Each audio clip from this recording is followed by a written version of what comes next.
We turn now to Japan, where the day is just getting started for President Trump, where he's expected to meet with the country's new prime minister, Sanae Takaichi. It's a part of his tour across Asia. The president already predicting a trade deal with China ahead of his summit with Xi Jinping on Thursday in South Korea.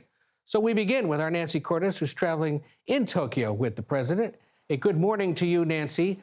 What is the president set to do on this long Wednesday?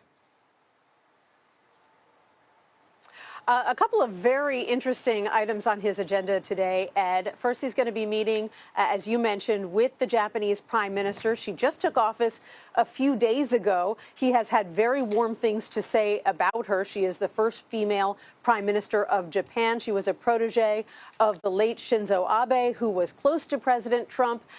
She is conservative, and President Trump likes her politics. So that should be an interesting meeting to watch and an early diplomatic test for her. And then he is going to be climbing aboard Marine One, the helicopter, and heading about an hour and a half south of Tokyo to Yokosuka Air Force Base, which is home to the U.S. 7th Fleet. He's going to actually take Marine One directly onto the USS George Washington aircraft carrier, which should be quite a sight. He will greet troops there and then head into a nearby hangar to deliver remarks. So a very full day for the president here in Japan.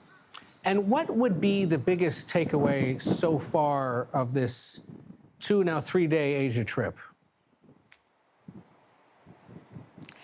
It would be that both the Americans and the Chinese say that they have had something of a breakthrough when it comes to talks around this simmering trade war that has been putting these two countries, the two largest economies in the world, at odds for about 6 months now. Treasury Secretary Scott Bessent met all weekend with his Chinese counterpart in Malaysia while the president was there as well. And they both came out and said that they had made quite significant progress on a whole range of thorny issues, from fentanyl to TikTok to tariff rates to soybean sales and on and on. And the president himself is set to sit down and talk through all of it with the Chinese President Xi Jinping a little later this week in South Korea. So if they are able to sign off on a deal there, or at least announce that they have an agreement in principle, that would be a significant step forward. And U.S. companies would hope that that would mean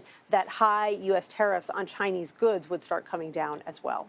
Also in the category of stay tuned, we'll probably learn more about this in the coming hours. The president revealed on his way into Japan that he'd had another MRI during his recent visit to Walter Reed National Medical Center.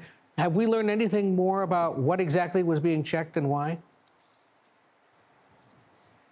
We have not, Ed. We have asked. The president said, "Oh, you know all the details," which, of course, reporters don't. We did know from his doctor's note after his physical that he had had advanced imaging done, but we don't know what part of his body received an MRI and why. We're still asking those questions.